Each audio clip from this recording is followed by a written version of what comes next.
By 1943, the tide of war was dramatically turning against the Axis powers. On the harsh battlefields of North Africa and across Europe, hundreds of thousands of German soldiers, many raised on propaganda of inevitable victory, found themselves facing utter defeat. Exhausted, often starving, disillusioned, and terrified of capture, they laid down their arms.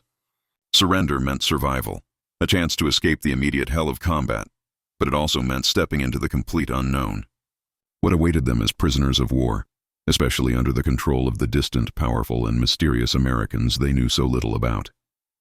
Packed onto transport ships, the captured German soldiers began the long, uncertain journey across the Atlantic. For most, it was their first time seeing the vast ocean.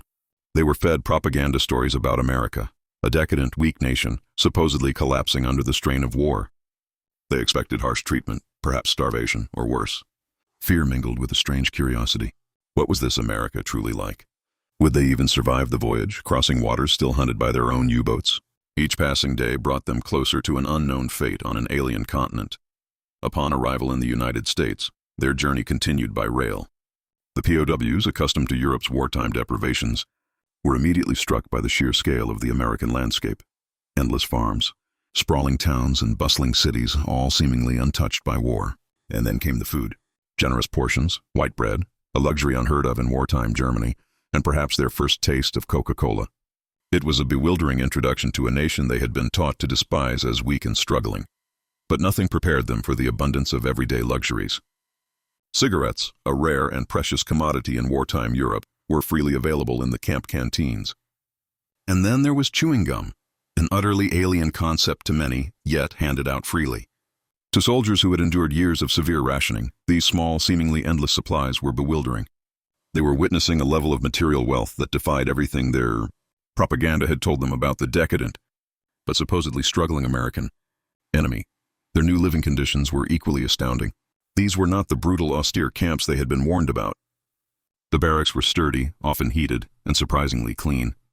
Compared to the freezing, muddy trenches of the Eastern Front or the cramped confines of a U-boat, these camps felt almost like a respite. They had proper beds, sanitation, and a level of comfort that most frontline German soldiers could only dream of. It was a stark contrast to their recent past, challenging their very perception of warfare and captivity. Due to the wartime labor shortage, many German POWs were put to work, primarily on American farms and in non-military industries. For soldiers who had spent years fighting, manual labor under the open sky was a strange shift. They harvested crops, picked fruit, worked in canneries, tasks vital to the American war effort back home. While it was still captivity, this work offered a degree of normalcy, a connection to the land, and perhaps for some, a first-hand look at the immense agricultural productivity fueling the nation they were fighting. Their labor wasn't entirely unpaid. Following Geneva Convention rules, POWs received payment for their work in the form of scrip, special camp currency. This could be used in the camp canteen, or PX, another source of amazement. Here they could purchase items utterly unimaginable back home: candy bars, magazines, even ice cream. The ability to earn and spend, even within the confines of the camp, reinforced the image of America as a land of staggering, almost decadent material wealth, further eroding the propaganda they had been fed. Working outside the camps inevitably led to encounters with American civilians. Reactions were mixed. Some Americans, fueled by war reports and patriotic fervor, viewed the POWs with hostility and suspicion. Yet others, perhaps seeing the young, tired faces of the prisoners, showed curiosity or even unexpected kindness. These face-to-face interactions chipped away at the monstrous image of the enemy painted by both sides' propaganda.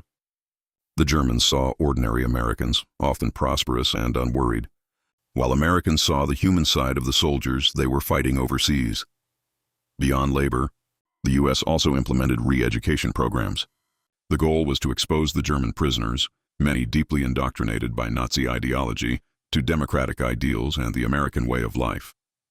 They were given access to American newspapers, magazines, books, and even films, carefully selected to showcase democracy in action and counter Goebbels' propaganda. While the success varied, these programs planted seeds of doubt for some, offering a different perspective on the world and the war they had been fighting. The relentless exposure to American abundance and democratic ideas began to take a psychological toll. The stark contrast between the reality they were experiencing, plentiful food, relative comfort, access to information, and the bleak picture painted by Nazi propaganda created a profound cognitive dissonance. How could this prosperous, functioning society be the weak, decadent enemy they were told about? For many, worries about their families enduring bombing raids and starvation back in Germany, while they lived in comparative safety, added another layer of internal conflict. Then came the news. May 1945. Germany had surrendered. The war in Europe was over. For the POWs, isolated for years and fed a diet of propaganda promising ultimate victory, the announcement was often met with stunned disbelief. Some felt a wave of relief that the fighting had stopped. Others felt shame and despair at their nation's total defeat. Underlying it all was a profound uncertainty. What had happened to their homes and families? When would they finally return? And what kind of Germany would they be returning to? With the war over, the long process of repatriation began. But it wasn't immediate. The POWs had to wait, sometimes for many months, as the logistics were organized. They were also screened. Allied authorities attempted to separate ardent Nazis from ordinary soldiers, deciding who might need further re-education before being sent back. For the prisoners, this period was filled with anxious anticipation. Packing their few belongings, they dreamt of returning home, yet dreaded facing the ruins and the unknown future of a defeated Germany. Finally, the ships arrived to take them back. The voyage home across the Atlantic was vastly different from the one that brought them. The fear of the unknown captor was replaced by the anxiety of returning to a shattered homeland. Years had passed. Cities lay in ruins. Families were displaced, and the future of Germany was uncertain under Allied occupation. As they sailed east, leaving the land of unexpected plenty behind, they carried with them bewildering memories and faced the harsh reality of rebuilding their lives from the ashes of defeat. Their arrival back in Germany was a brutal shock. Instead of familiar homes, they found landscapes of utter devastation. Cities they remembered were now vast fields of rubble, bombed into near oblivion. This stark, grim reality stood in painful contrast to the intact, prosperous America they had just left behind. The abundance they had witnessed now seemed like a distant dream. Confronted with the immense destruction and the desperate struggle for survival among their own people, the returning POWs began the difficult task of rebuilding not just their country, but their own shattered lives. Even amidst the struggle of post-war Germany, the memories of America lingered. For many former POWs, the image of endless cigarettes, chewing gum, plentiful food, and relative freedom remained a powerful, almost surreal counterpoint to their current reality. This experience didn't necessarily make them pro-American, but it profoundly challenged the Nazi propaganda they grew up with. It offered a glimpse of a different world, planting seeds that, for some, would eventually blossom into a more nuanced understanding of democracy, capitalism, and the nation they had once fought against. The experience wasn't isolated. During World War II, the United States held over 425,000 Axis prisoners, mostly Germans, in more than 500 camps spread across 46 states. It was a massive logistical undertaking, largely hidden from the American public eye. Housing, feeding, and managing such a large population of enemy soldiers on home soil presented enormous challenges. Yet, adhering to the Geneva Convention, the U.S. generally maintained standards that astonished the prisoners and inadvertently became a powerful form of counter-propaganda, showcasing American resources and values even in wartime. Security at the American POW camps was generally less oppressive than in Germany, often relying more on geographic isolation than heavy guard presence. While escapes did happen, they were relatively rare and mostly unsuccessful. Prisoners faced immense challenges: vast distances to cover, unfamiliar terrain, the language barrier, and a civilian population on alert. Most understood that attempting escape was futile. For many, the invisible walls of America's sheer size and foreignness proved a more effective deterrent than the barbed wire fences themselves. Despite the ongoing war and the official enemy status, unexpected connections sometimes formed. POWs working on farms often developed relationships of mutual respect with the families they assisted. Stories emerged of small kindnesses exchanged, a shared meal, a conversation about farming techniques, a moment of understanding that transcended nationality and conflict. These brief instances of shared humanity, occurring far from the battlefields, left a lasting impression on both the prisoners and the Americans they encountered, reminding them that the enemy was often just an ordinary person caught in extraordinary circumstances. Remarkably, this vast network of POW camps remained largely hidden from the American public during the war and faded quickly from memory afterwards. Security concerns and a desire to avoid public alarm meant the program operated with minimal fanfare. Even today, many Americans are unaware that hundreds of thousands of enemy soldiers lived and worked in their midst during World War II. The physical remnants of most camps have long since vanished, leaving behind only scattered traces and a largely forgotten chapter of the American home front experience during the global conflict. Perhaps the most profound impact was the direct contradiction to years of Nazi propaganda. Goebbels had painted America as a decadent, racially impure nation on the brink of collapse, riddled with unemployment and starvation. What the POWs actually witnessed was a vibrant, powerful, incredibly productive country seemingly untouched by the shortages plaguing Europe. Seeing ordinary Americans driving cars, buying plentiful goods, and living lives of relative normalcy shattered the carefully constructed lies they had been told. This jarring reality forced many to question everything they thought they knew about their enemy and the war itself. If you like this story, please subscribe to World War II Tales for more untold history. Not all POW experiences were identical. Under the Geneva Convention, captured officers were generally afforded slightly better conditions than enlisted men. They were often housed in separate compounds, received different rations, and crucially, were not required to perform manual labor outside of camp administration. This created a distinct divide. While enlisted men might work on farms and interact more with American life, officers often had more time for intellectual pursuits, study groups, or sometimes clinging more rigidly to their former military hierarchy and ideology within the camp walls. The camps themselves became ideological battlegrounds. While many prisoners were simply soldiers relieved to be out of the war, a significant number remained fervent, hardcore Nazis.